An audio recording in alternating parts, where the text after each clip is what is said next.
मैं सुनीता कुमारी आप सबका स्वागत करती हूँ आदर्श पूर्व IAS ग्रुप में। दोस्तों आज मैं CAPF AC 2025 का जो भी एग्ज़ाम हुआ था उसकी आंसर की बताने जा रही हूँ।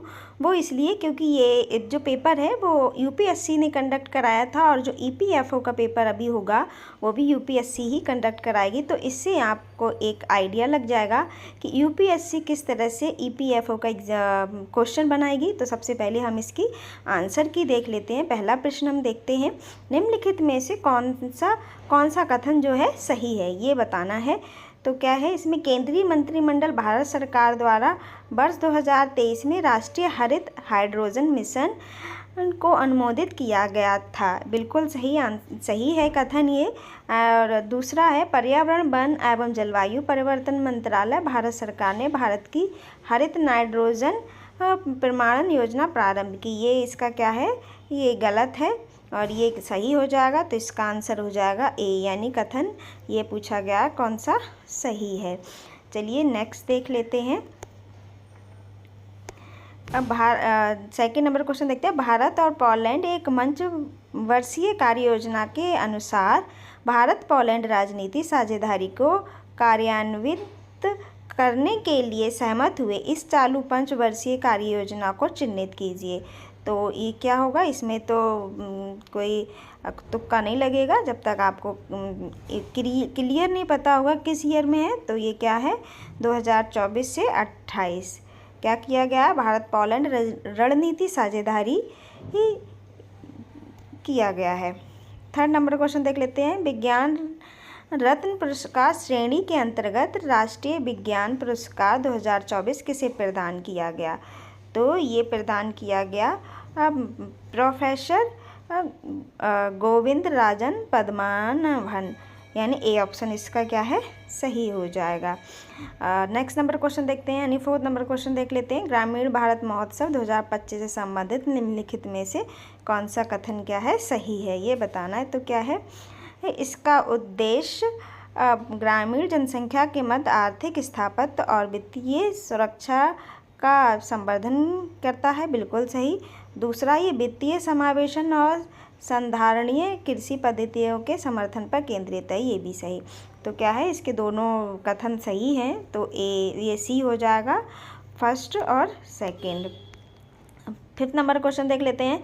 निम्नलिखित में से किस संगठन को 2024 OPCW रासायनिक हथियार निषेध संगठन द हैग पुरस्कार प्रदान किया गया। तो ये किसे प्रदान किया गया, तो ये किया गया भारतीय रासायनिक परिषद को। 6 नंबर का क्वेश्चन देख लेते हैं। निम्नलिखित में से कौन सा राज्य भारत सरकार के पूर्वोदय विकास पहल का भाग नहीं है। तो ये क्या पूछा गया है, पूर्वोदय पहल का। तो जो हमारे पूर्वांचल के जो राज्य हैं उनकी बात कर रहा है।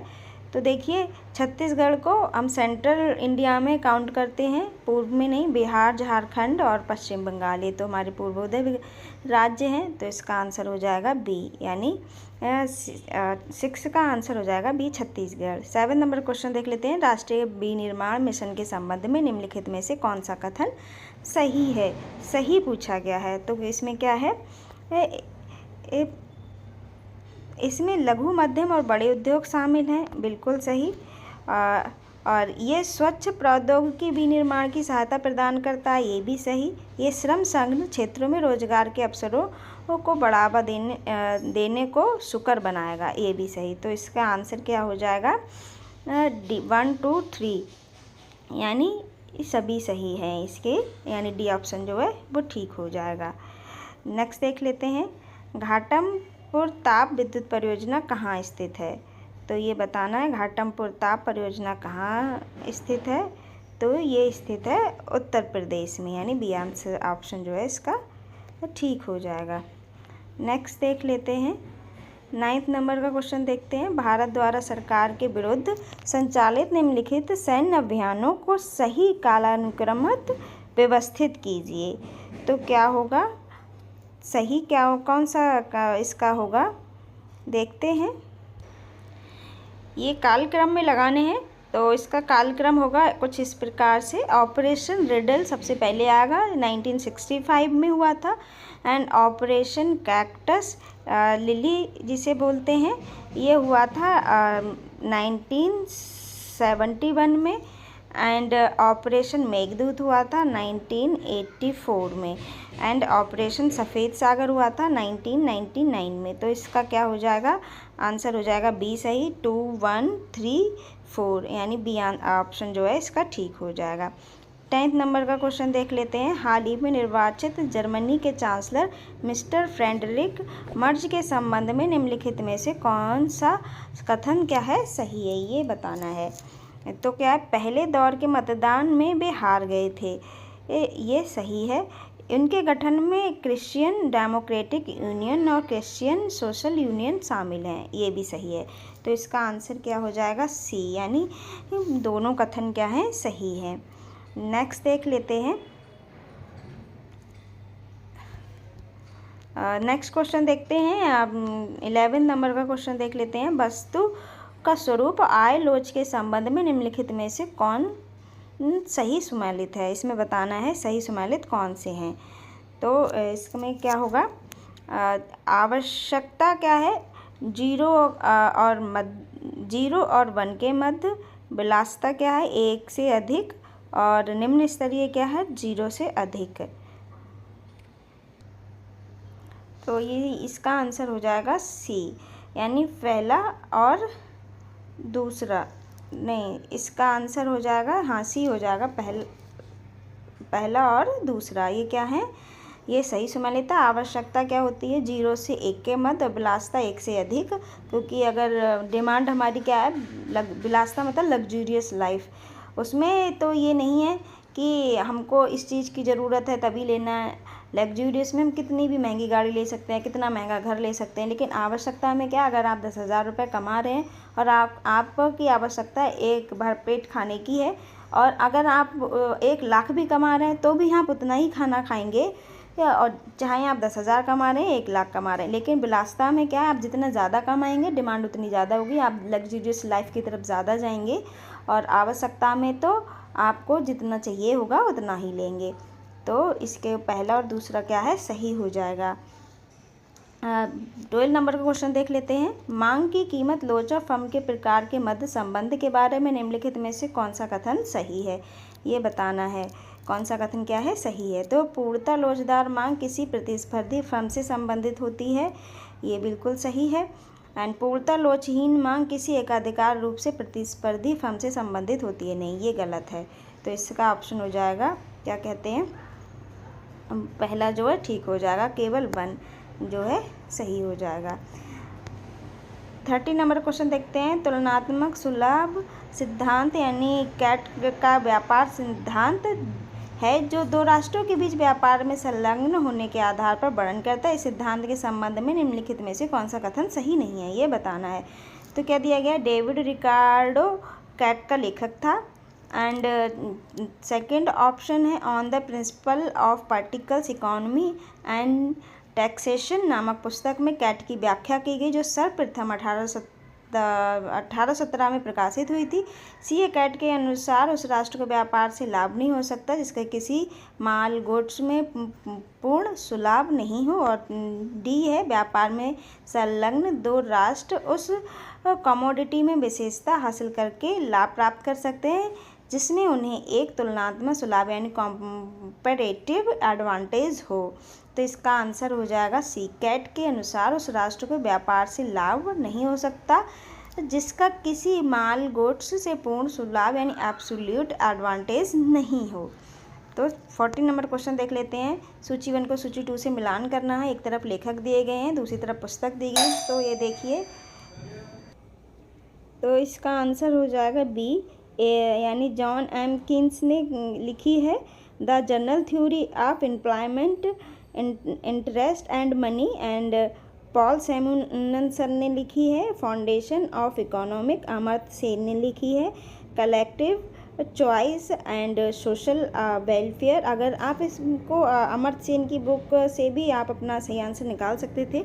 अधिकतर अमर्त्य सेन की बुक्स क्या हैं, वो कलेक्टिव पे ही आधारित हैं। तो इससे भी आप इसका आंसर ढूंढने में हेल्प मिल जाती है। अभिजीत वी बनर्जी और अस्थर और डुप्ले ने लिखी है पुअर इकोनॉमिक्स, तो इसका आंसर हो जाएगा बी।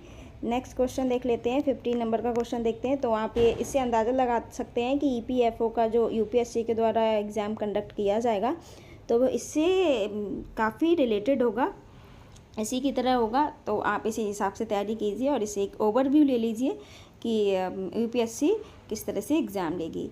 15 नंबर क्वेश्चन देखते हैं।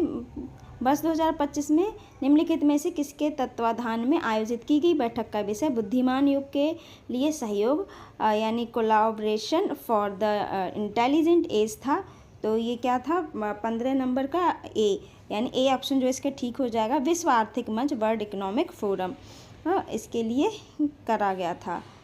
क्या इसका विषय था, बुद्धिमान युग के लिए सहयोग। किसका विषय था, वर्ल्ड इकोनॉमिक फोरम का। 60 नंबर क्वेश्चन देखते हैं। नंदिनी सहकार स्कीम के बारे में निम्नलिखित कथनों पर विचार कीजिए। नंदिनी सहकार जो स्कीम है उसके बारे में पूछा गया है, तो इसमें बताना है क्या ये स्कीम का उद्देश्य राष्ट्रीय सहकारी विकास निगम एनसीडीसी के कार्यक्षेत्र के अंतर्गत महिला सहकारी समितियों में व्यवसाय मॉडल आधारित गतिविधियों आरंभ करने में सहायता करता है। बिल्कुल सही। दूसरा है वित्तीय सहायता की कोई न्यूनतम था या अधिकतम सीमा नहीं है। इसमें वित्तीय सहायता में कोई कितना भी कर सकता है, तो इसका आंसर क्या है, ए और दो, यानी दोनों सही है, तो सी ऑप्शन जो है इसका ठीक हो जाएगा।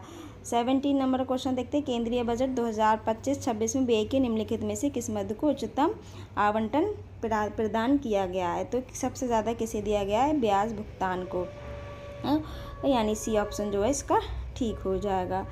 18 नंबर का क्वेश्चन देखते हैं। भारत के सेवा निर्यात के संबंध में निम्नलिखित में से कौन सा कथन सही नहीं है, ये बताना है, सही नहीं है। सबसे पहले क्वेश्चन का ध्यान देना है, सही पूछा गया है या सही नहीं पूछा गया है। तो इसका देखते हैं। सबसे पहला कथन पढ़ते हैं। वैश्विक सेवा निर्यात में भारत के हिस्से में दोगुनी से अधिक वृद्धि हुई। 2005 में ये 1.9% था और जो 2023 में बढ़कर लगभग 4.3% तक पहुंच गया। ये क्या है, ये कथन गलत है। दूसरा देखते हैं। यात्रा और परिवहन सेवाएं ऐसे क्षेत्रों का प्रतिनिधित्व करती हैं जहां वैश्विक निर्यात में भारत का अपेक्षाकृत अधिक हिस्सा है, जो 2023 में क्रमशः 10.2% और 8.5% रहा। तो दूसरा जो है वो सही हो जाएगा, तो आंसर इसका हो जाएगा केवल 2, यानी बी ऑप्शन जो है ठीक हो जाएगा। 19 नंबर का क्वेश्चन देख लेते हैं। केंद्रीय बजट 2025-26 में निम्नलिखित में से किसे विकास के इंजनों में से एक रूप में चिन्हित नहीं किया गया, ये पूछा गया है, नहीं किया गया है। तो किसे नहीं किया गया है, वस्त्र को, तो ए ऑप्शन जो है वो ठीक हो जाएगा। नेक्स्ट देख लेते हैं।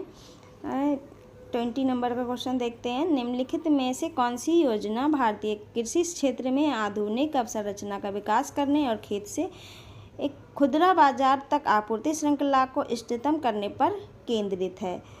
तो इसका आंसर क्या हो जाएगा, 20 नंबर का आंसर हो जाएगा प्रधानमंत्री किसान संपदा योजना, यानी ए ऑप्शन जो है वो ठीक हो जाएगा। 21 नंबर का क्वेश्चन देख लेते हैं। निम्नलिखित में से कौन सा वित्तीय संस्थान भारत में सेवाओं के लिए मासिक क्रय प्रबंधन सूचकांक सूचित करता है। तो कौन करता है, ये करता है HSBC करता है, यानी ए ऑप्शन जो है ठीक हो जाएगा। 22 नंबर का क्वेश्चन देख लेते हैं। निम्नलिखित में से कौन सा कथन सही नहीं है, ये पूछा गया है। तो क्या है, वित्तीय स्थिरता और विकास परिषद की स्थापना 2010 में की गई थी, ये बिल्कुल सही है। राष्ट्रीय लॉजिस्टिक नीति 2022 में प्रारंभ की गई थी, ये भी सही है। ग्रामीण अवसंरचना विकास निधि की स्थापना 1995-96 के दौरान नाबार्ड ने की गई थी, ये भी सही है। डी ऑप्शन देखते हैं। G20 का गठन 2001 में वित्त मंत्रियों और केंद्रीय बैंक गवर्नरों के मंच के रूप में किया गया था। तो क्या है, ये कथन नहीं है, ये गलत हो गया, ये सही नहीं है। तो इसका सही ऑप्शन हो जाएगा डी, तो इसका आंसर डी हो जाएगा। नेक्स्ट क्वेश्चन देख लेते हैं। 23 नंबर का। केंद्रीय बजट में निम्नलिखित में से किन वर्षों के लिए अर्थव्यवस्था की कार्बन तीव्रता कम करने हेतु राष्ट्रीय हरित बॉन्ड जारी करने की घोषणा की गई। यानी ग्रीन बॉन्ड जारी करने की घोषणा की गई। तो क्या इसका आंसर हो जाएगा? 23 का आंसर हो जाएगा 2022-2023, यानी ए ऑप्शन जो है इसका ठीक हो जाएगा। नेक्स्ट देख लेते हैं 24 नंबर का क्वेश्चन। 2025-26 के बजट प्राक्कलनों में भारत के जीडीपी के प्रतिशत के रूप में अनुमानित राजकोषीय घाटा निम्नलिखित में से ये कौन सा है? तो क्या है? 4.4%, यानी बी ऑप्शन जो है इसका ठीक हो जाएगा।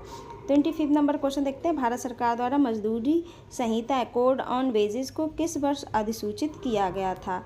तो किस वर्ष अधिसूचित किया गया था? 2019 में क्या है? अधिसूचित किया गया था। तो ए ऑप्शन जो है इसका ठीक हो जाएगा। नेक्स्ट देख लेते हैं 26 नंबर क्वेश्चन देखते हैं। सूची 1 को सूची 2 से समालित कीजिए और सूची के नीचे दिए गए कूट का सही प्रयोग करिए। तो एक तरफ दिए गए ब्रिटिश संसद का अधिनियम, दूसरी तरफ दिए गए मुख्य उपबंध। तो इसमें बताना है आपको कौन सा किस सूची में आता है। तो हम देख लेते हैं। सबसे पहले दिया गया है पिट्स इंडिया एक्ट। तो ये आगा भारत के मामलों का नियंत्रण करने के लिए क्राउन द्वारा गठित बोर्ड। एंड बी नंबर का क्वेश्चन देख लेते हैं। बी जो कथन दिया गया है संसद में चार्टर एक्ट 1813। तो क्या हो? भारतीय व्यापार पर ईस्ट इंडिया कंपनी के एकाधिकार की समाप्ति। बिल्कुल सही, क्योंकि यहाँ पे सिर्फ चाय और चीन से सिर्फ चाय का क्या है व्यापार चलता रहा, बाकी सारे क्या हो गए? समाप्त कर दिए गए। एंड चार्टर एक्ट 1833 इसका हो जाएगा रोजगार और उच्चतर सेवा के मामलों में भारतीयों के विरुद्ध भेदभाव हटाए गए। और चार्टर एक्ट 1853 हो जाएगा जनरल गवर्नर के विधान परिषद का विस्तार। तो इसका ऑप्शन हो जाएगा सी क्या है? सही हो जाएगा। ए का 3, बी का 4, सी का 2 और डी का 1। तो इसका आंसर सी सही हो जाएगा। नेक्स्ट देख लेते हैं 27 नंबर का क्वेश्चन देखते हैं। गवर्नमेंट ऑफ इंडिया एक्ट 1990 यानी 1919 के संबंध में निम्नलिखित कथनों पर विचार कीजिए। पहला कथन दिया गया है इसने प्रशासन के विषयों को 2 श्रेणियों में विभाजित किया, केंद्रीय और प्रांतीय।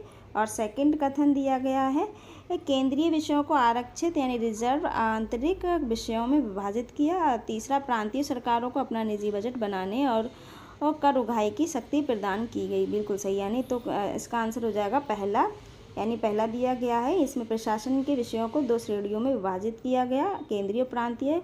बिल्कुल सही। और दूसरा क्या दिया गया है? प्रांतीय सरकारों को अपने निजी बजट बनाने और कर उगाही के लिए। तो पहला और तीसरा सही हो जाएगा, यानी सी ऑप्शन जो है इसका ठीक हो जाएगा। नेक्स्ट देख लेते हैं 28 नंबर का क्वेश्चन देखते हैं। निम्नलिखित में से उस सही विकल्प की पहचान कीजिए जो 42वां संशोधन अधिनियम 1976 के माध्यम से भारत के संविधान के अनुच्छेद 74 क्लॉज 1 में किए गए परिवर्तन को दर्शाता है। तो क्या दर्शाता है? राष्ट्रपति अपने कृत्यों का प्रयोग प्रधानमंत्री की अध्यक्षता वाली मंत्रिपरिषद की सलाह के अनुसार करेगा। तो सी ऑप्शन जो है ये ठीक हो जाएगा। नेक्स्ट देख लेते हैं 29 नंबर का क्वेश्चन देखते हैं। भारत के नियंत्रक और महालेखा परीक्षक की शक्तियों और कर्तव्यों के बारे में निम्नलिखित कथनों पर विचार कीजिए। तो आपको ये बताना है। पहला देख लेते हैं, वह भारत की संचित निधि से किए गए सभी व्यय और लेखा परीक्षा करता है और रिपोर्ट देता है। ये कौन करता है? ये कैग करता है। बिल्कुल सही। वह भारत की संचित निधि से धन के निर्गमन और प्राप्ति को नियंत्रण करता है। नहीं, ये गलत हो जाएगा। तीसरा क्या है? वह संघ या राज्य के राजस्व से पर्याप्त रूप में वित्त पोषित सभी निकायों के व्यय की लेखा परीक्षा करता है, रिपोर्ट तैयार करता है। तो ये भी सही हो जाएगा। तो इसका आंसर हो जाएगा सी, यानी ए और पहला और तीसरा क्या है? सही है। 30 नंबर का क्वेश्चन देखते हैं। सूची 1 को सूची 2 से समालित कीजिए। पहली सूची में दिया गया है समिति के नाम और दूसरी में दिए गए हैं मुख्य सिफारिश। तो क्या है इसमें देखते हैं? बलवंत राय मेहता समिति, अशोक मेहता समिति और जीवी बेके राव समिति, एलवी सिंघवी समिति। ये सब क्या है? पंचायती राज से जुड़ी हुई समिति हैं। तो हम देख लेते हैं। इसमें सबसे पहले हम देखते हैं बलवंत राय मेहता समिति। ये किससे रिलेटेड है? जिला परिषदीय पंचायत समिति और ग्राम पंचायत सर्जन, यानी ए का 4 इसमें ठीक हो जाएगा। हम देखते हैं ए का 4 किस किस में दिया गया है, 2 में दिया गया है, ए और बी में। फिर हम देखते हैं बी वाला, देखते हैं अशोक मेहता समिति क्या है, ये है जिला परिषदीय और मंडल पंचायत का सृजन यानी 3। ये देखते हैं बी का 3 किस किस में दिया गया है, तो बी का 3 दिया गया है ए और सी में। तो हम पहले ही सी को हम एलिमिनेट कर चुके थे, तो हमारा आंसर क्या हो जाएगा, आंसर हो जाएगा ए हमारा। और हम चेक कर लेते हैं, आंसर हमारा ए हो जाएगा। GVK राव समिति, इसका देख लेते हैं, इसका होगा जिला विकास आयुक्त के पद का सृजन। M सिंघवी समिति, ये होगा पंचायत राज के लिए संवैधानिक दर्जा। तो इसका आंसर हो जाएगा ए का 4, बी का 3, सी का 2 और डी का 1। 31 नंबर का क्वेश्चन देख लेते हैं। निम्नलिखित क्षेत्रीय संगठनों को उनकी स्थापना के वर्ष के आधार पर सही कालक्रम में व्यवस्थित कीजिए। तो सही कालक्रम बताना है, तो क्या हो जाएगा, सबसे पहले आएगा दक्षिण पूर्व एशिया राष्ट्रों का संगठन, फिर आएगा दक्षिण एशियाई क्षेत्रीय सहयोग संगठन, फिर आएगा एशिया प्रशांत आर्थिक सहयोग, फिर आएगा संघाई सहयोग संगठन, यानी आंसर हो जाएगा बी 4 2 3 1, ये इसका आंसर हो जाएगा। नेक्स्ट देख लेते हैं। 30 हमने क्वेश्चन कर लिए हैं, अब हम 31 हमने क्वेश्चन कर लिए हैं, अब हम 32 से स्टार्ट करेंगे। क्योंकि इसमें जो पेपर है इंग्लिश हिंदी दोनों में आता है, तो आप देख सकते हैं, आपको जो भी लैंग्वेज में कंफर्टेबल है आप उसमें देख सकते हैं। मैं आपको हिंदी में करा रही हूँ। 32 नंबर क्वेश्चन देख लेते हैं। United nation carbon offset platform एक ऐसा ई-कॉमर्स प्लेटफॉर्म है जो कार्बन क्रेडिट खरीदकर ग्रीन हाउस गैस उत्सर्जनों की प्रतिपूर्ति करता है। निम्नलिखित में से कौन इन कार्बन क्रेडिटों को खरीद सकता है, ये बताना है कौन इनको खरीद सकता है। तो ये क्या है, कोई कंपनी खरीद सकती है, कोई भी संगठन खरीद सकता है, कोई भी नागरिक खरीद सकता है। बिल्कुल सही, तो इसका ऑप्शन हो जाएगा ए क्या है, सही हो जाएगा। मतलब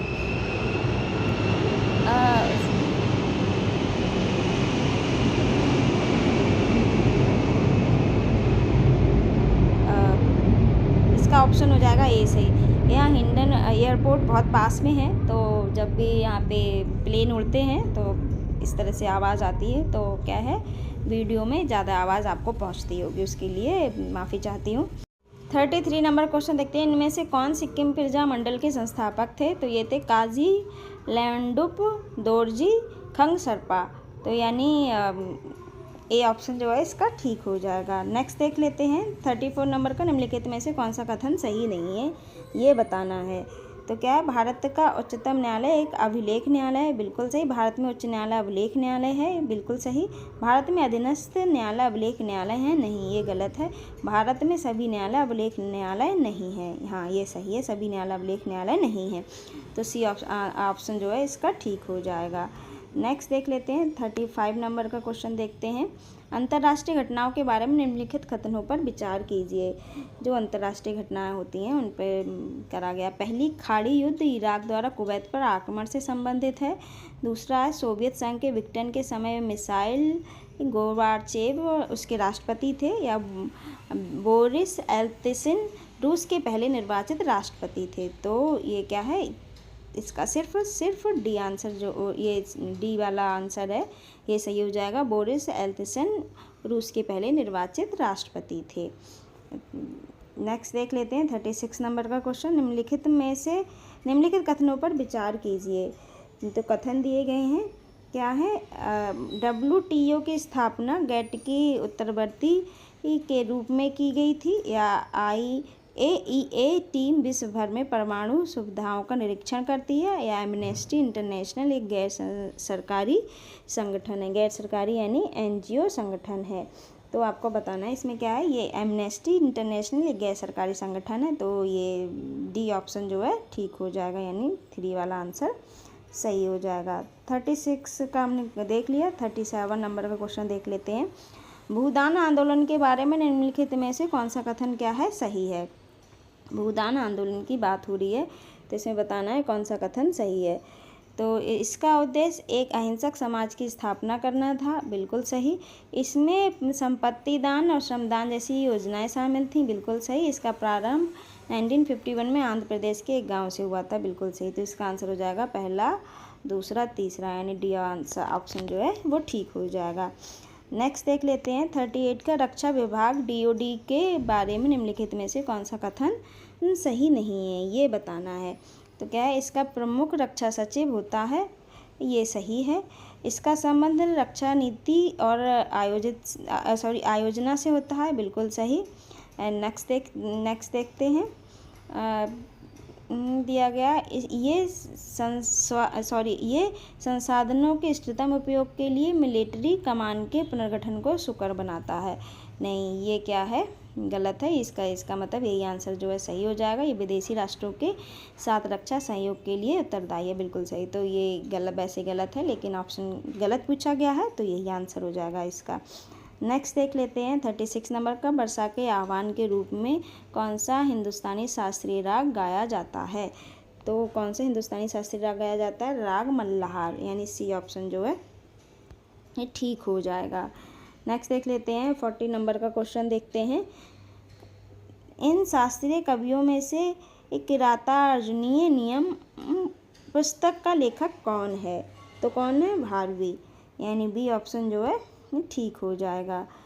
नेक्स्ट क्वेश्चन देख लेते हैं 41 नंबर का क्वेश्चन देखते हैं। निम्नलिखित में से कौन सा प्राचीन शहर अपने प्रारंभिक हड़प्पा स्तरों में पाए गए जुते हुए खेत के साक्ष्य के लिए जाना जाता है, जिसमें एक दूसरे के समकोण पर हल रेखाओं के दो समूह हैं जो एक साथ उगाई गई दो अलग अलग फसलों की ओर इंगित करते हैं। तो ये कौन है ये, तो ये कालीबंगा, यानी डी ऑप्शन जो है ठीक हो जाएगा। 42 नंबर क्वेश्चन देखते हैं। विजयनगर के राजा कृष्णदेव राय ने शासनकला पर आमुक्तमाल्यद नामक ग्रंथ की रचना किस भाषा में लिखी थी, ये बताना है। तो किस भाषा में लिखी थी, तेलुगु भाषा में लिखी थी, यानी ए ऑप्शन जो है ठीक हो जाएगा। 43 नंबर का क्वेश्चन देख लेते हैं। इनमें से किस यात्री ने कर्नाटक के तटीय क्षेत्र में बीज बोने की मशीन यानी सीड ड्रिल के उपयोग के बारे में उल्लेख किया है, जो भारत में इसका उपकरण के विद्यमान होने का सबसे पुराना संदर्भ है। तो इसका आंसर हो जाएगा द्वारते बरबोसा, यानी ए ऑप्शन जो है ठीक हो जाएगा। 44 नंबर का क्वेश्चन देख लेते हैं। निम्नलिखित में से सार सैनिक वास्तुकला के मुख्य विशेषताएं क्या हैं। तो निम्नलिखित में से सार सैनिक वास्तुकला की मुख्य विशेषताएं पूछी गई हैं। तो इसका आंसर हो जाएगा 1 to 4, यानी मेहराब, तहखाना, गुंबद और चुनी सीमेंट का प्रयोग, यानी 1 to 4। तो यानी इसका सी आंसर जो है वो ऑप्शन जो है वो ठीक हो जाएगा।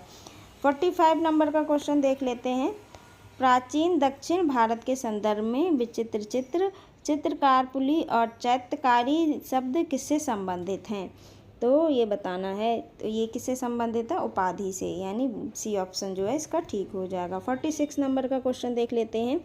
निम्नलिखित में से हड़प्पा स्थल में एक घर के शौचालय के धावन पात्र के साक्ष्य प्राप्त हुए। तो कहाँ से प्राप्त हुए, बनावली से प्राप्त हुए हैं, यानी ए ऑप्शन जो है ठीक हो जाएगा।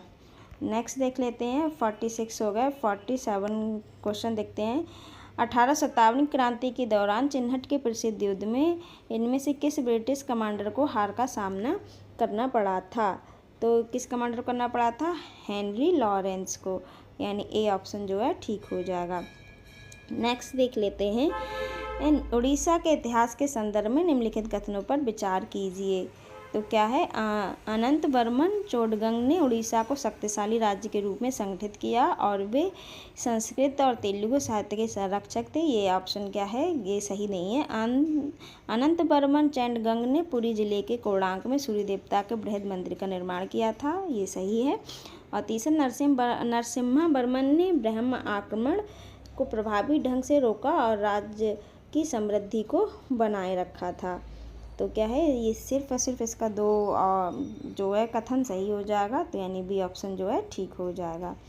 नेक्स्ट देख लेते हैं 49 का क्वेश्चन देखते हैं। साहित्यिक कृति दिए हैं, एक तरफ लेखक दिए हैं। तो क्या है, रगदर्प दीपिका, माधव योगी, कटक वेंकट माधव और दमयंती कथा त्रिविक्रम भट्ट, यश स्तिल्लप चंपू सोमदेव। तो इसका आंसर हो जाएगा सी, दमयंती कथा त्रिविक्रम भट्ट द्वारा रचित है। तो नेक्स्ट देख लेते हैं, 50 नंबर का क्वेश्चन देख लेते हैं। निम्नलिखित युग्मों पर विचार कीजिए। तो क्या है, यह लक्ष्मीकर्ण, भीमवन, जयपाल, ललितायत, मुक्तापीड़। तो इसमें क्या हो जाएगा, भीमवन गुजरात के चालुक्य द्वारा राजवंश द्वारा लिखी गई थी। तो ये सही सुमेलित है, यानी बी ऑप्शन जो है इसका सही हो जाएगा। नेक्स्ट देख लेते हैं,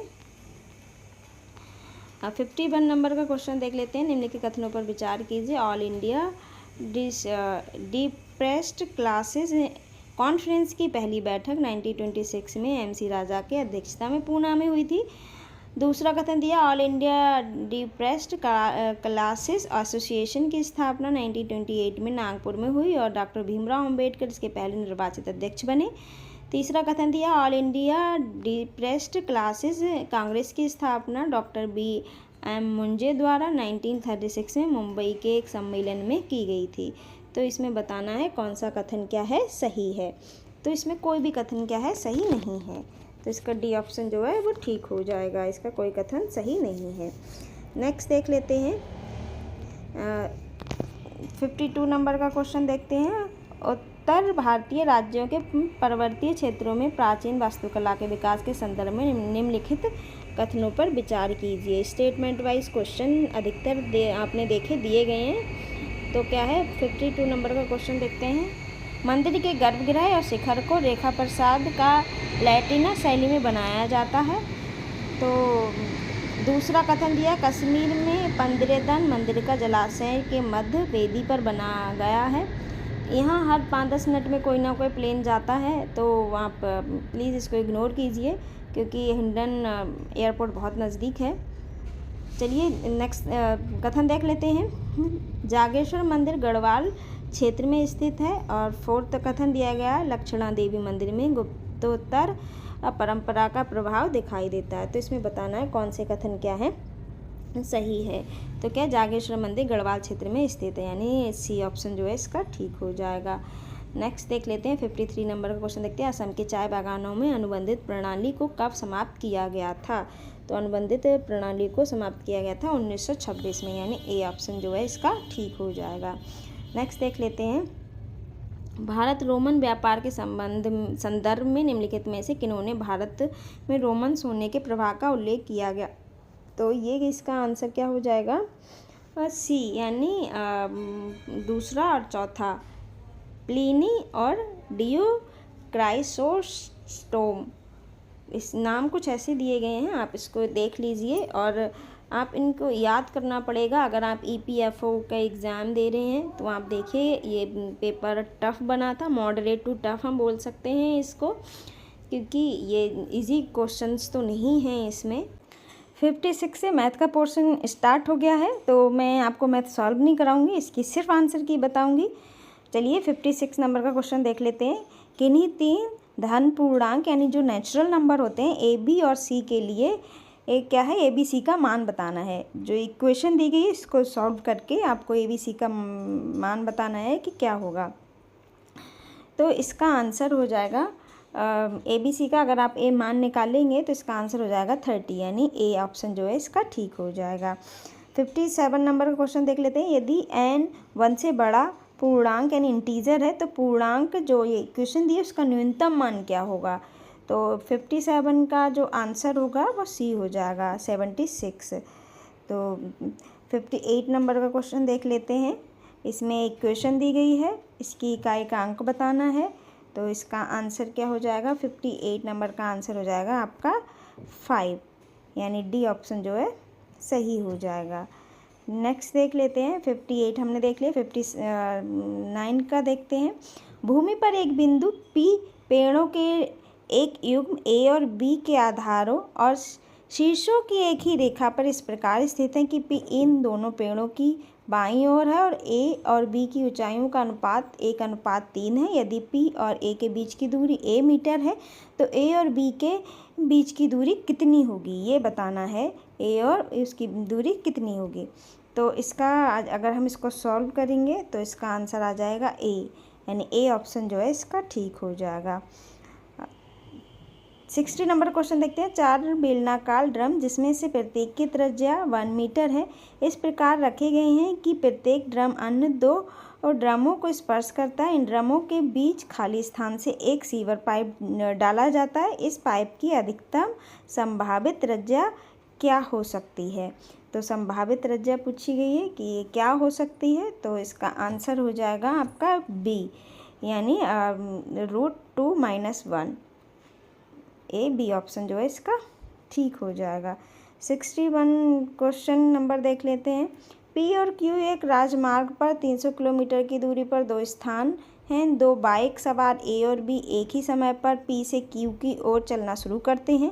बी की चाल यानी स्पीड ए की चाल से 12 किलोमीटर पर आवर है, इस पर आवर कम है। स्थान क्यू पर पहुंचने पर बाइक सवार ए तुरंत पी की ओर लौटता है। वह क्यू से 60 किलोमीटर दूर सड़क पर स्थित एक स्थान पर बी से मिलता है। ए की चाल आपको बतानी है कि ए की क्या है, ए की चाल क्या है। तो अगर इसको हम सॉल्व करेंगे तो इसका आंसर आ जाएगा 36 किलोमीटर पर आवर, यानी सी ऑप्शन जो है ठीक हो जाएगा। नेक्स्ट देख लेते हैं। 62 नंबर का क्वेश्चन देखते हैं। एक घड़ी को सुबह ठीक 8 AM पर सेट किया जाता है। घड़ी के मिनट की सुई और घंटे की सुई प्रत्येक 65 मिनट के बाद एक साथ आती है। जब घड़ी 8 PM दर्शाती है तो निकटतम मिनट के अनुसार वास्तविक समय क्या होगा? तो वास्तविक समय बताना है। वास्तविक समय क्या होगा? तो क्या होगा 7:55 PM। नेक्स्ट देखते हैं। 63 नंबर का क्वेश्चन देख लेते हैं। 18 सेंटीमीटर, 24 सेंटीमीटर और 30 सेंटीमीटर भुजाओं वाला एक त्रिभुज एक वृत्त के अंतर्गत है। वृत्त के क्षेत्रफल का त्रिभुज के क्षेत्रफल से अनुपात लगभग कितना होगा? तो इसका अनुपात लगभग होगा π/1, यानी सी ऑप्शन जो है ठीक हो जाएगा। 64 नंबर क्वेश्चन देखते हैं। इक्वेशन दी गई है, इसका मान पूछा गया है कि इसका मान क्या होगा, तो इसका मान होगा 144, यानी ए ऑप्शन जो है ठीक हो जाएगा इसका। तो ए जो है सीरीज़ CAPF की ए सीरीज़ है। अगर आपके पास ए सीरीज़ है तो आपको क्वेश्चन के आंसर लगाने में बहुत ही ज़्यादा आसानी होगी। चलिए नेक्स्ट देख लेते हैं। 65 नंबर का क्वेश्चन देखते हैं। निम्नलिखित में से किस वर्ष का कैलेंडर वर्ष 2025 के समान होगा? मतलब 2025 के समान किस वर्ष का कैलेंडर होगा, ये बताना है।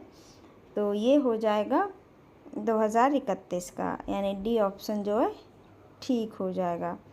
नेक्स्ट देख लेते हैं। 66 नंबर का क्वेश्चन देखते हैं। 2 रेलगाड़ी ए और बी विपरीत दिशाओं से एक रेलवे प्लेटफॉर्म पर प्रवेश कर रही है। प्लेटफॉर्म की लंबाई 300 मीटर है। बी की चाल यानी स्पीड ए की चाल से दोगुनी है। बी द्वारा प्लेटफॉर्म पार करने में लिया गया समय ए द्वारा प्लेटफॉर्म पार करने में लिए गए समय का 1/3 है। यदि ए और बी की लंबाइयों का योग 500 मीटर है तो उनकी लंबाइयों में कितना अंतर है, ये बताना है। तो अगर इसे हम सॉल्व करेंगे तो 220 मीटर इसका आंसर आ जाएगा। ए ऑप्शन जो है ठीक हो जाएगा। 67 नंबर का क्वेश्चन देख लेते हैं। 2 संख्याओं का योगफल 168 है। यदि उसका HCF 14 है तो संख्याओं के ऐसे कितने युग्म क्या हैं संभव हैं, ये बताना है। तो इसके युग्म कितने संभव हैं? 2 युग्म संभव है, यानी बी ऑप्शन जो है ठीक हो जाएगा। 68 नंबर क्वेश्चन देखते हैं। एक कमरे में 4 बल्ब ABCD है। ए 2 मिनट पर जलता है और फिर 1 मिनट बाद बंद हो जाता है और ये प्रक्रिया इसी तरह चलती रहती है। इस तरह बी 3 मिनट तक जलता है और फिर 1 मिनट के लिए बंद हो जाता है और ये प्रक्रिया चलती रहती है। वह जलने और बंद होने की प्रक्रिया सी के लिए क्रमशः 4 मिनट और 1 मिनट की है, जबकि डी के लिए 5 मिनट और 1 मिनट की है। एक व्यक्ति कमरे में प्रवेश करता है और 1 घंटा पूरा होते ही कमरे से बाहर निकल जाता है। कमरे में उसे अधिकतम कितनी बार पूर्ण अंधकार का सामना करना पड़ सकता है, ये आपको बताना है। तो कितनी बार उसको, तो 1 बार। अगर हम इसको सॉल्व करेंगे तो इसका आंसर आ जाएगा 1 बार, यानी डी ऑप्शन जो है ठीक हो जाएगा। नेक्स्ट देख लेते हैं। 69 में इक्वेशन दी गई है, इसको सॉल्व करके बताना है कि इसका सही आंसर क्या है। तो उसका सही आंसर हो जाएगा सी वाला, सी ऑप्शन जो है इसका सही हो जाएगा। 70 नंबर का क्वेश्चन देखते हैं। एक 3 अंकीय संख्या के 10वें स्थान का मान इकाई के मान का 2 गुना है। 100वें स्थान का मान इकाई स्थान के मान का 75%। ऐसी कितनी संख्याएं संभव हैं, ये बताना है। तो क्या एक संख्या क्या है, संभव है। इसका बी ऑप्शन जो है ठीक हो जाएगा। नेक्स्ट देख लेते हैं 71 नंबर का क्वेश्चन देखते हैं। अभी हम मैथ का पोर्शन कर रहे हैं। निम्नलिखित में से कौन सा कथन सही है, ये बताना है। पहला कथन दिया गया है 180 डिग्री देशांतर पर समय 0 डिग्री देशांतर से अधिक 12 घंटे है, भले ही कोई प्रधान यामोत्तर से पश्चिम की ओर या पूरब की ओर यात्रा करे। दूसरा दिया गया मंगलवार को पूर्व की ओर बढ़ने वाला व्यक्ति अंतर्राष्ट्रीय तिथि रेखा पार करने के बाद उस दिन को बुधवार के रूप में गिनेगा। तो इसका आंसर हो जाएगा केवल एक सही हो जाएगा। ये स्टेटमेंट है, ये गलत है। तो आंसर हो जाएगा ए, केवल एक सही। 72 नंबर का क्वेश्चन देखते हैं। लवण अपक्षय के संदर्भ में निम्नलिखित कथनों पर विचार कीजिए। निम्नलिखित कथन दिए गए हैं, इन पे बताना है, विचार करना है। चट्टानों में लवण तापीय क्रिया जलयोजन और क्रिस्टलीय के कारण फैलते हैं, बिल्कुल सही। कैल्शियम, सोडियम, मैग्नीशियम और बोरियम जैसे लवणों में फैलने की प्रवृत्ति होती है। तो इसमें क्या है, हाँ ये भी सही। लवण अपक्षय रासायनिक अपक्षय का एक विशिष्ट उदाहरण नहीं, ये गलत हो जाएगा। तो पहला और दूसरा सही है, तो ये बी ऑप्शन जो है इसका सही हो जाएगा। नेक्स्ट देख लेते हैं 73 नंबर क्वेश्चन देखते हैं। निम्नलिखित में से कौन से प्रकार के बृहद संचालकों को तीव्र संचालनों के रूप में वर्गीकृत किया जाता है। तो किन रूपों में वर्गीकृत किया जाता है, तो ये किया जाता है कीचड़ का बहाव और अवसरण, यानी दूसरा और चौथा। तो सी ऑप्शन जो है इसका ठीक हो जाएगा। 74 नंबर क्वेश्चन देखते हैं। त्वरित ज्वालामुखी के संदर्भ में निम्नलिखित में से कौन सा कथन सही है। त्वरित ज्वालामुखी के संदर्भ में बताना है कौन सा कथन जो है, स्टेटमेंट जो है वो ठीक है। तो क्या है, त्वरित ज्वालामुखी लंबी खड़ी ढलाने वाली शंकु हैं जो फैल्सिक लावा और ज्वालामुखी राख की परतों से बने होते हैं, बिल्कुल सही। दूसरा दिया गया वे विस्फोटक की तरह फट सकते हैं क्योंकि त्वरित ज्वालामुखी से निकलने वाले फैल्सिक लावा में उच्च दाब के साथ अत्यधिक मात्रा में गैस होती है, बिल्कुल सही। तो इसका आंसर हो जाएगा सी, 1 और 2 दोनों सही। 75 नंबर का क्वेश्चन देख लेते हैं। निम्नलिखित में से वह मुख्य विधि क्या है जिसमें बहती धारा द्वारा मूलाधार चट्टानों में जलगर्तिकाएँ बनती हैं। तो क्या, अपघर्षण, यानी ए ऑप्शन जो है इसका ठीक हो जाएगा। नेक्स्ट देख लेते हैं 76 नंबर का क्वेश्चन देखते हैं। निम्नलिखित में से महासागरीय खाइयाँ, यानी अब हम ज्योग्राफी कर रहे हैं। तो क्या है, निम्नलिखित में से कौन सी महासागरीय खाइयाँ मतलब ट्रेंच प्रशांत महासागर में स्थित नहीं है। ये जो ट्रेंच दी गई हैं इसमें आपको बताना है कौन सी प्रशांत महासागर में नहीं है। तो देख लेते हैं। बेनिन ट्रेंच प्रशांत महासागर में है, कैमिन ट्रेंच प्रशांत महासागर में नहीं है, कैरमाडेक भी प्रशांत महासागर में, और साउथ सैंडविच ट्रेंच प्रशांत महासागर में नहीं है। तो इसका आंसर हो जाएगा कैमन और साउथ सैंडविच। तो डी ऑप्शन जो है इसका ठीक हो जाएगा। 77 नंबर का क्वेश्चन देख लेते हैं। निम्न ज्वार के संदर्भ में निम्नलिखित पर विचार कीजिए। तो क्या हो जाएगा, सामान्यतः दो निम्न ज्वार के बीच 7 दिन का अंतराल होता है। इस समय सूर्य और चंद्रमा एक दूसरे के समकोण पर होते हैं। और तीसरा स्टेटमेंट दिया गया है, सूर्य के गुरुत्वाकर्षण के प्रतिकर बल से चंद्रमा का आकर्षण घट जाता है, बिल्कुल सही है। ये भी सही है, ये क्या है, गलत है। तो इसका आंसर हो जाएगा डी, यानी दूसरा और तीसरा क्या है, सही है। नेक्स्ट देख लेते हैं 77 हो गया, हम 78 देखते हैं। भारत में राष्ट्रीय राजमार्ग और संबंधित नदियों के संदर्भ में युग्मों पर विचार कीजिए। एक तरफ राष्ट्रीय राजमार्ग दिए गए हैं, दूसरी तरफ नदियाँ दी गई हैं। तो आपको बताना है कि कौन सा क्या है, सही है। तो क्या, NH1 national highway, NH1 Ganga, बिल्कुल सही। नेशनल हाईवे 10 जल मार्ग दिया गया है, ना कि स्थल मार्ग। तो क्या है, नेशनल वाटर मार्ग 1 गंगा, नेशनल वाटर मार्ग 10 अम्बा और नेशनल वाटर मार्ग 100 तापी। ये तीनों क्या हैं, सही है। नेशनल वाटर जो जलमार्ग हैं वो ये इन नदियों पे बने हुए हैं। तो इसका डी ऑप्शन जो है ठीक हो जाएगा। 79 नंबर का क्वेश्चन देख लेते हैं। निम्नलिखित में से किस एक ने पर्यावरणीय योजना शहीद ए आजम सरदार भगत सिंह हरियावल लहर की प्रारंभ की थी? तो इसका हरियावल लहर की प्रारंभ की थी तो ये की थी पंजाब से, क्योंकि सरदार वल्लभ भाई पटेल पंजाब से बिलोंग करते, सरदार भगत सिंह पंजाब से बिलोंग करते थे, तो ये पंजाब में करा गया है।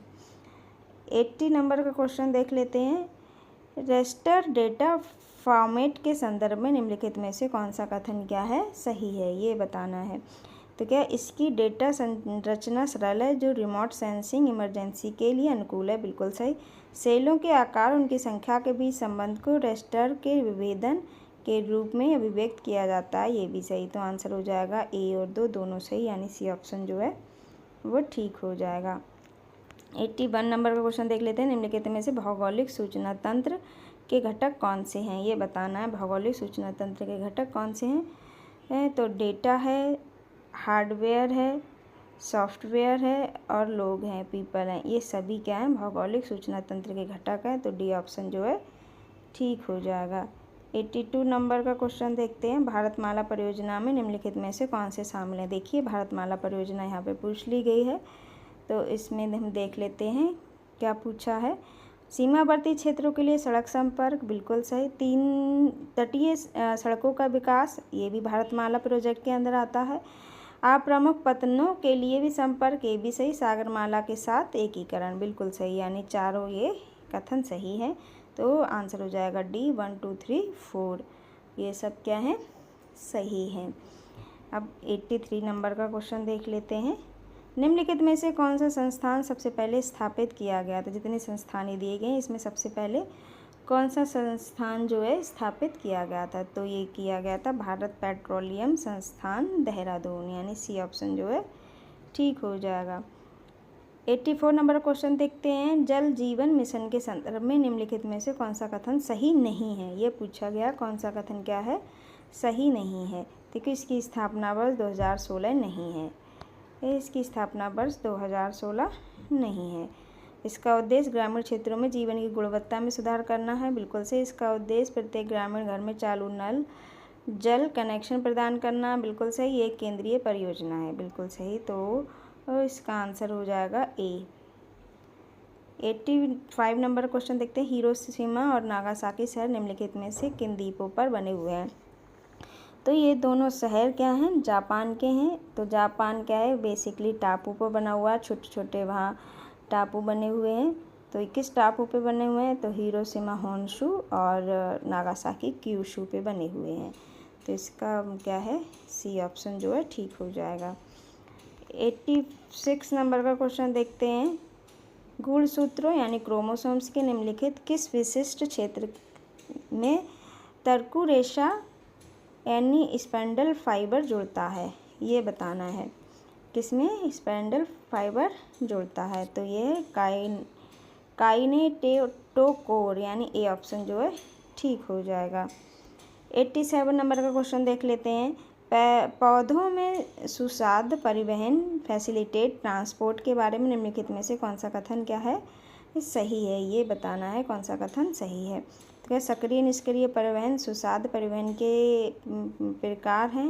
नहीं, ये गलत है। सुसाद्य परिवहन सक्रिय परिवहन का एक उदाहरण है, नहीं।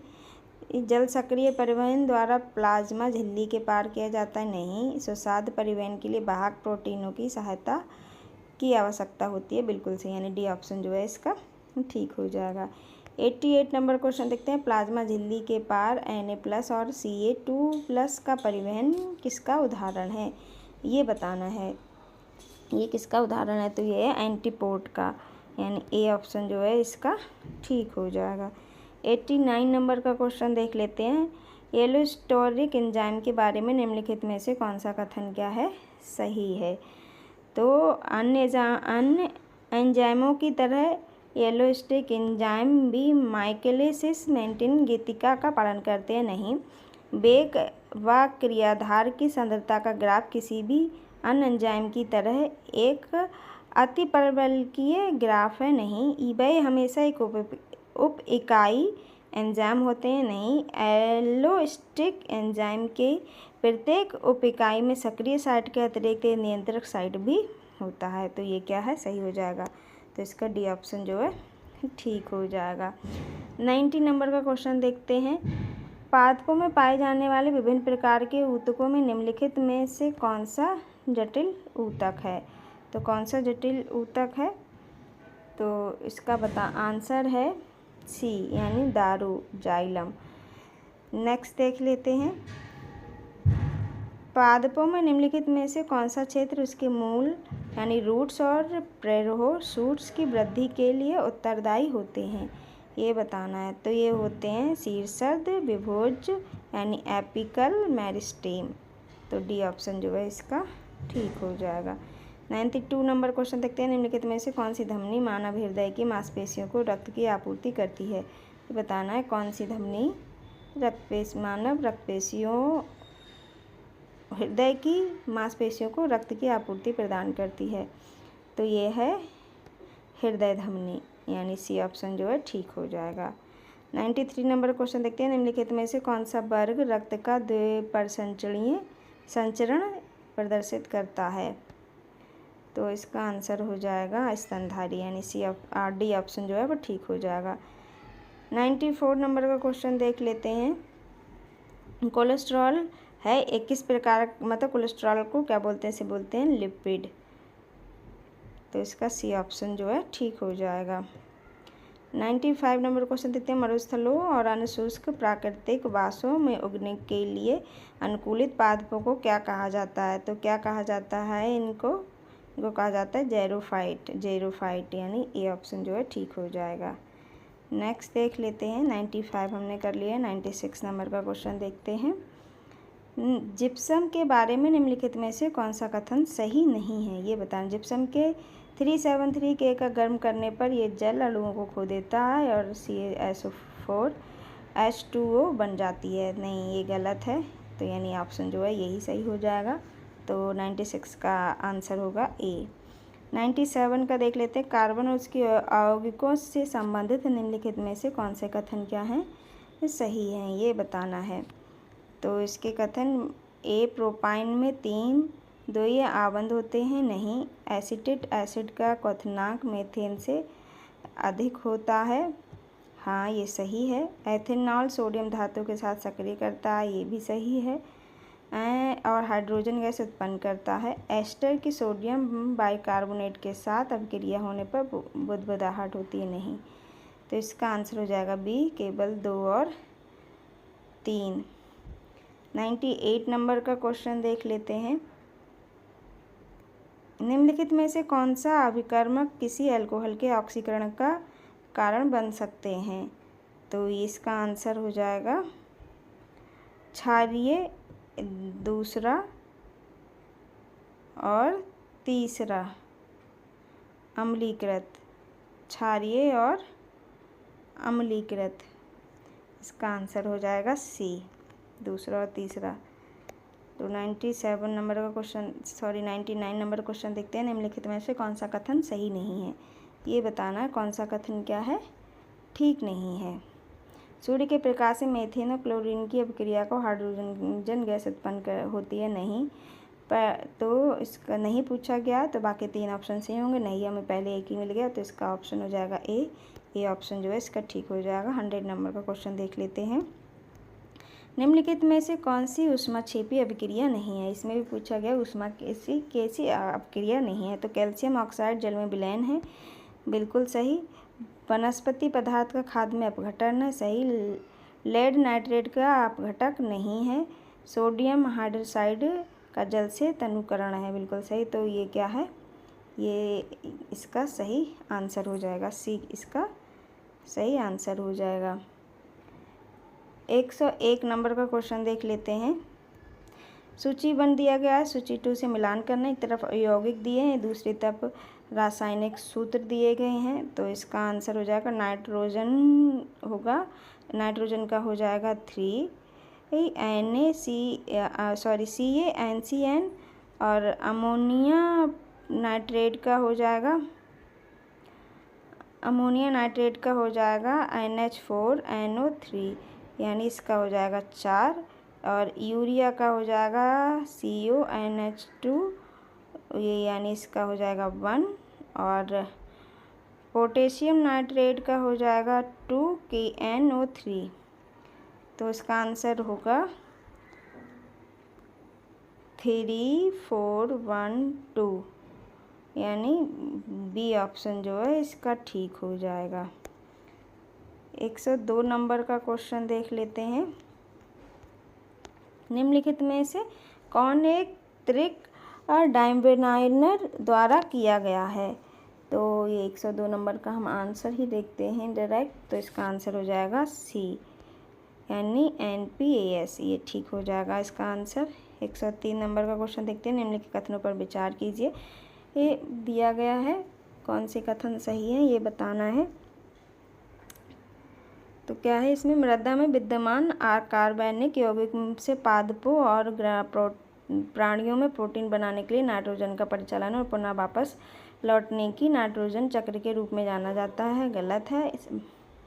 हावर प्रक्रिया द्वारा अमोनिया तैयार करना ऊष्माक्षेपी अभिक्रिया है, बिल्कुल सही। तीसरा देखते हैं, उच्च तापमान और उच्च दाब के अंतर्गत अमोनिया और कार्बन डाइऑक्साइड की अभिक्रिया द्वारा संश्लेषित रूप से यूरिया तैयार की जाती है। तो ये भी गलत है। तो इसका ऑप्शन हो जाएगा सी, केवल 2 सही हो जाएगा। 104 नंबर का क्वेश्चन देखते हैं। सूची 1 को सूची 2 से सम्मिलित कीजिए। तो एक तरफ अभिक्रिया, दूसरी तरफ अपक्रिया के प्रकार दिए गए हैं। तो इसका आंसर क्या हो जाएगा? तो इसका आंसर हो जाएगा ए का 1, जो बी ऑप्शन है इसका, सॉरी ए ऑप्शन जो है ये क्या है, ठीक हो जाएगा। ए का होगा 1, और बी का हो जाएगा 3, और सी का हो जाएगा 4, और डी का हो जाएगा 2। तो इसका हो जाएगा 1 3 4 2, ये सही इसका आंसर होगा। ऑप्शन ए जो है सही हो जाएगा। चलिए 105 नंबर का क्वेश्चन देखते हैं। निम्नलिखित कथनों पर विचार कीजिए। कथन दिए गए हैं और इसका सही कथन बताना है।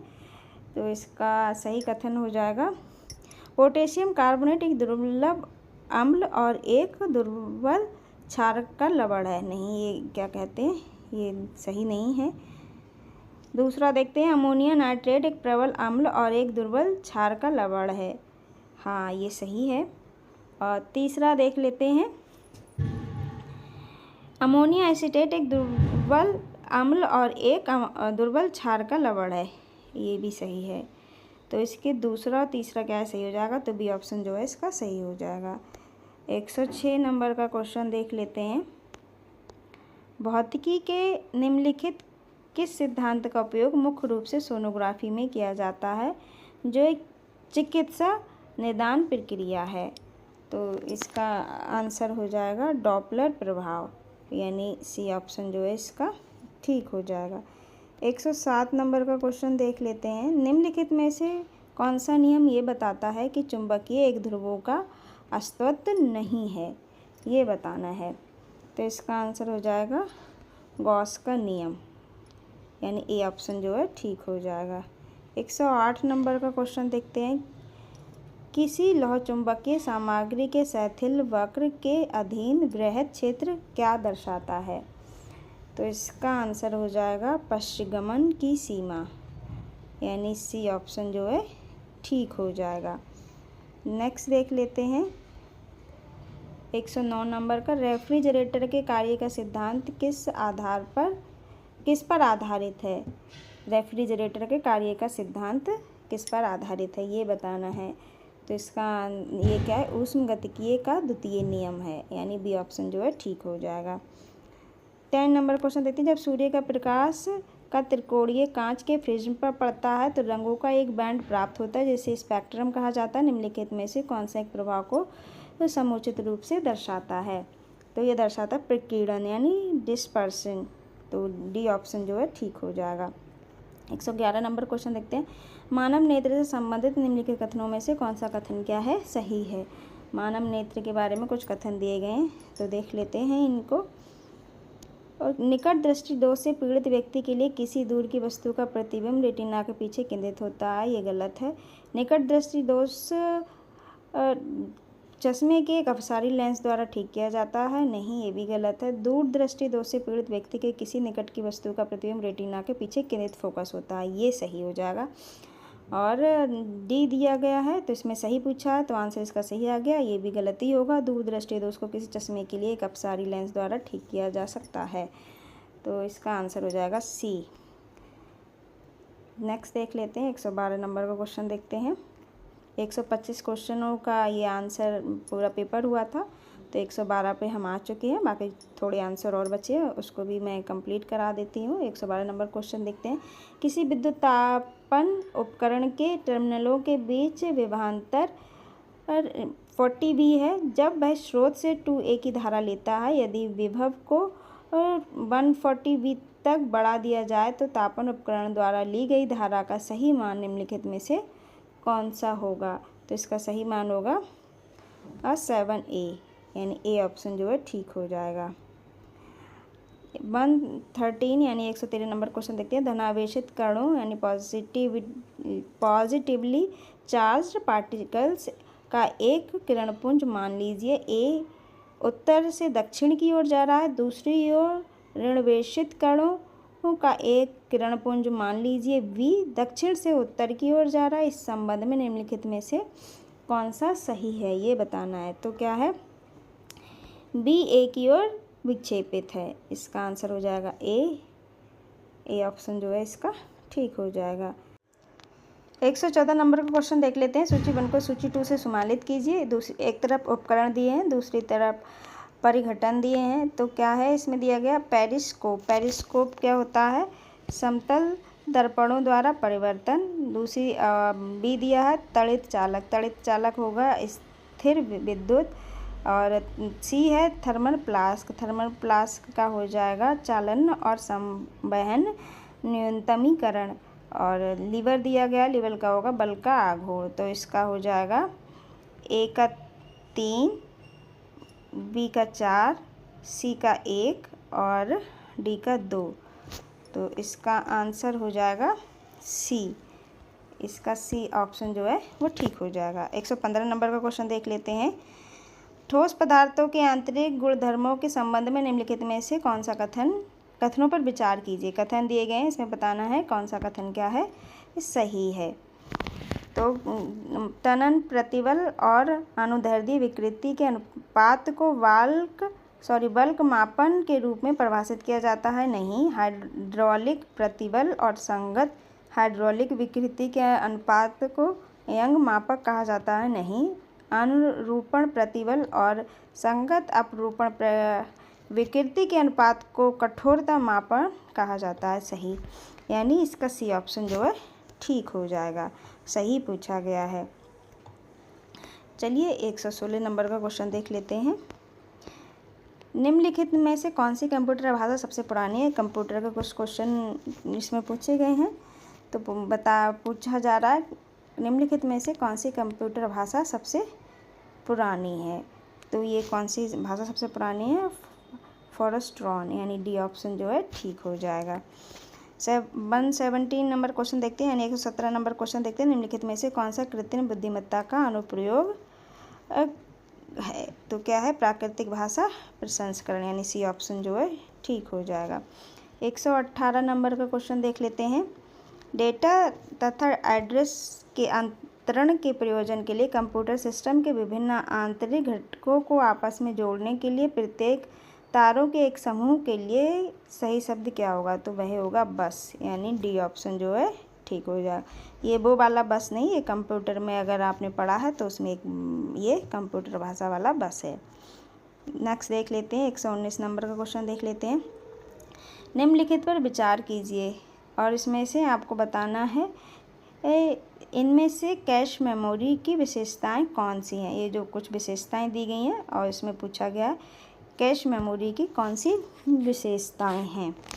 तो क्या है, लघु मेमोरी, हाँ ये इसकी कैश मेमोरी की विशेषता। कम महंगी मेमोरी, नहीं। तीव्र मेमोरी, ये भी सही है। तो इसका सी ऑप्शन जो है ठीक हो जाएगा, पहला और तीसरा। 120 नंबर का क्वेश्चन देख लेते हैं। बाइनरी सिस्टम में 1 गीगाबाइट किसके समतुल्य है। बाइनरी सिस्टम में 1 गीगाबाइट किसके समतुल्य है। तो ये है 1024 मेगाबाइट के समतुल्य, यानी बी ऑप्शन जो है ठीक हो जाएगा। 121 नंबर का क्वेश्चन देख लेते हैं। पृथ्वी पर किसी भी स्थान को प्राप्त होने वाली सौर ऊर्जा का मात्रा में होने वाले मौसमी परिवर्तन किससे प्रभावित होते हैं। तो ये होते पृथ्वी की अपनी धुरी पर झुकाव के कारण क्या है, प्रभावित होते हैं। 122 नंबर का क्वेश्चन देख लेते हैं।